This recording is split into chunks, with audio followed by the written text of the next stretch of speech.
História 1: Os laços familiares de amor e ódio que me prendem. História 2: Os desafios e as incertezas de tentar ser independente. Histórias opostas. Eu sou o Lucas e sempre odiei os encontros de família. Para mim, eles são como um espetáculo dramático sem fim. Aquelas conversas que deveriam ser alegres se transformam em debates acalorados, onde as críticas vêm à tona como se fossem o prato principal do dia. Não consigo entender como as pessoas podem se reunir e falar de tudo, menos do que realmente importa. As brigas entre os tios são frequentes e intensas. Eu frequentemente me vejo no meio de discussões que não são minhas. Tem também a metralhadora de desrespeito, disfarçada de opinião sincera. Você continua neste trabalho? Perguntou um primo. Deveria procurar outro que lhe dê mais dinheiro como o meu. E a cada comentário, me sinto mais sufocado, como se estivesse em uma prisão feita de laços de sangue. Há um amor ali, eu sei, mas é um amor que se confunde com frustração. É como se estivéssemos todos presos em um ciclo de rivalidade. Cada promoção no trabalho, cada nova casa comprada que devia ser celebrada genuinamente, na verdade se transforma em um mar de inveja e ressentimentos. Um momento como esses aconteceu durante um Natal. Estávamos todos na sala, e meu tio começou a discutir política. A conversa rapidamente escalou, e a sala que antes estava cheia de risadas tornou-se um campo de batalha verbal. Eu me vi cercado por vozes altas, todos falando ao mesmo tempo, e a raiva fervia em cada palavra que uns direcionavam aos outros. Quando finalmente não aguentei mais, gritei: "E vocês não se cansam disso? É sempre a mesma coisa." O silêncio que se seguiu foi ensurdecedor. A sensação de estar em meio ao caos me fez sentir profundamente sozinho.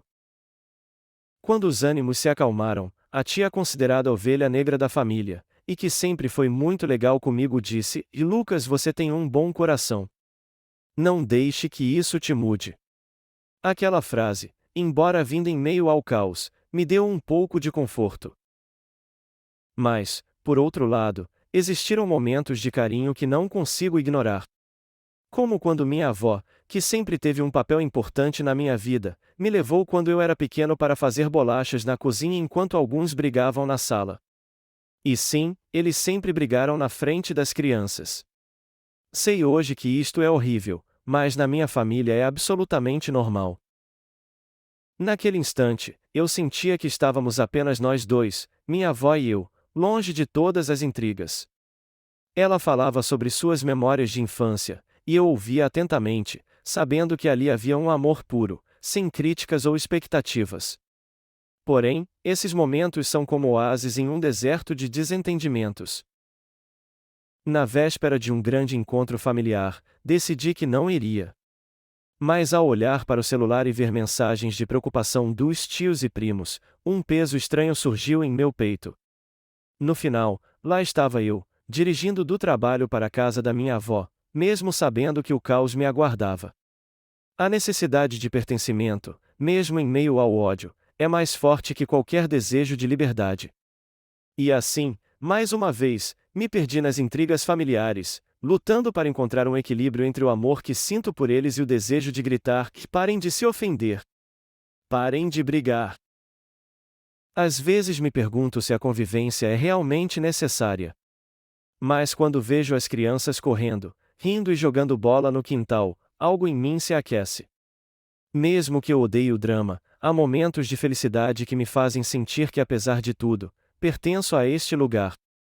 E assim, sigo vivendo essa montanha-russa emocional, entre o amor e o ódio, sempre entrelaçado em um ciclo interminável.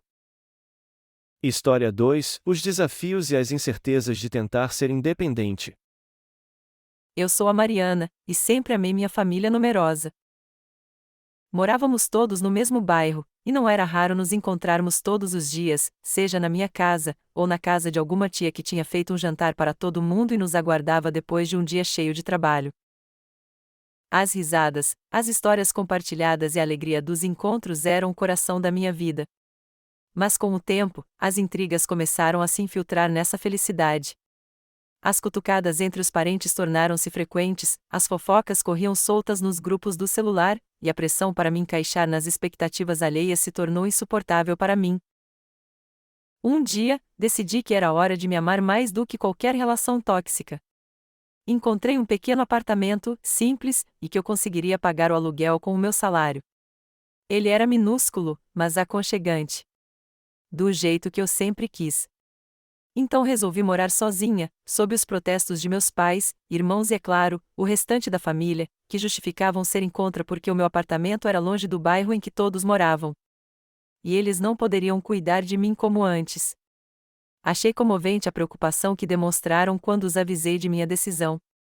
Mas eu sabia também que, além da preocupação que tinham, existia também um sentimento de não conseguirem mais me controlar, uma vez que agora eu seria dona das minhas decisões, sem a interferência constante de todos eles. Eu nunca havia vivido sozinha antes, e embora soubesse que essa era a melhor decisão para mim, a solidão era um peso constante. Algumas noites, ao voltar do trabalho exaustivo, me sentava no sofá e olhava ao redor, o silêncio do apartamento me esmagava. A saudade da casa cheia, de cada um chegando no seu horário e se juntando na mesa, a saudade das risadas me deixava triste, mas eu sabia que precisava enfrentar essa nova fase da vida. Para não me sentir tão sozinha, convidei alguns amigos da faculdade para um pequeno encontro em meu apartamento. A ideia de abrir minha casa para eles me deixou nervosa, mas também animada. Eu preparei uma seleção de petiscos e fiz algumas bebidas. Quando eles chegaram, a alegria invadiu meu espaço.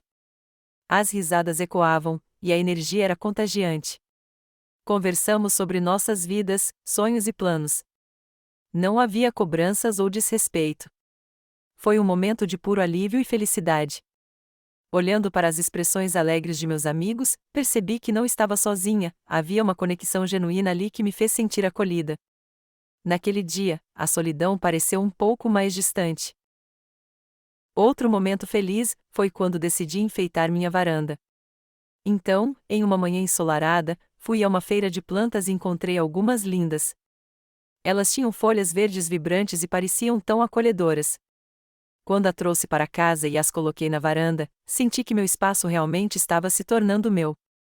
Olhando para as minhas plantinhas, percebi que elas eram um símbolo da minha nova vida. Uma vida que eu estava moldando do meu jeito. Certa vez, cogitei adotar um gato.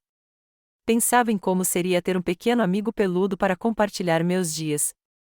Já havia até escolhido um nome, Nino. A ideia me trouxe alegria, e eu comecei a procurar abrigo de animais na cidade. O pensamento de ter um gato correndo pela casa, me fazendo companhia, me fazia sentir um calor gostoso no coração. Um episódio marcante ocorreu durante um almoço de domingo na casa dos meus tios por parte de mãe. O clima era animado, com todos compartilhando histórias e risadas. Dava para ouvir da entrada da casa. Mas assim que entrei na cozinha, senti que a atmosfera mudou. Eles pararam de conversar na hora. E eu entendi perfeitamente o que estava acontecendo.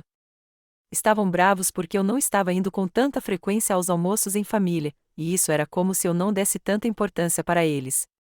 Cumprimentei a todos e me sentei como se não tivesse percebido o mal-estar pairando sobre a cozinha.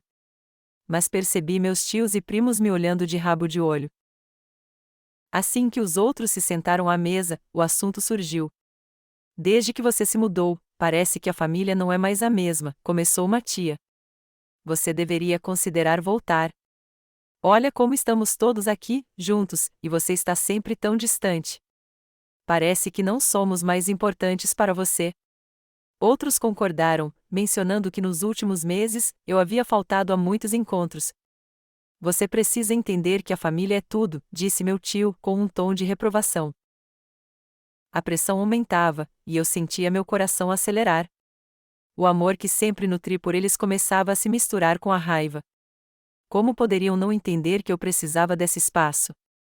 Então, respirei fundo e decidi que era hora de me afirmar. Eu amo vocês e quero que saibam que isso não muda. Mas eu preciso desse tempo para me encontrar. A vida sozinha é difícil, mas estou aprendendo e crescendo, falei tentando manter a calma. O silêncio que se seguiu foi pesado.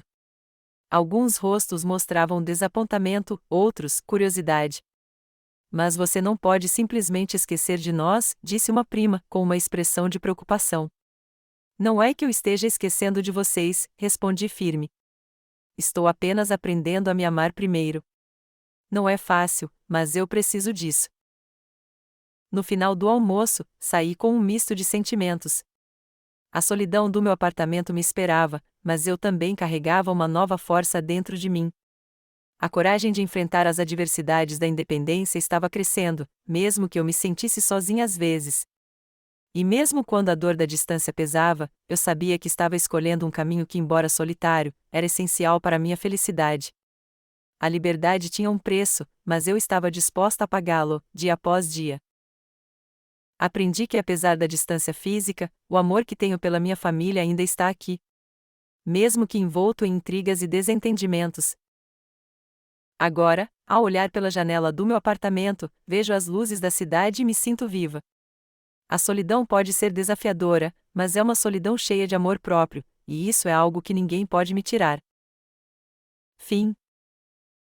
E você, se identificou ou conhece alguém como o Lucas da História 1, ou a Mariana da História 2? Inscreva-se, curta, comente e compartilhe.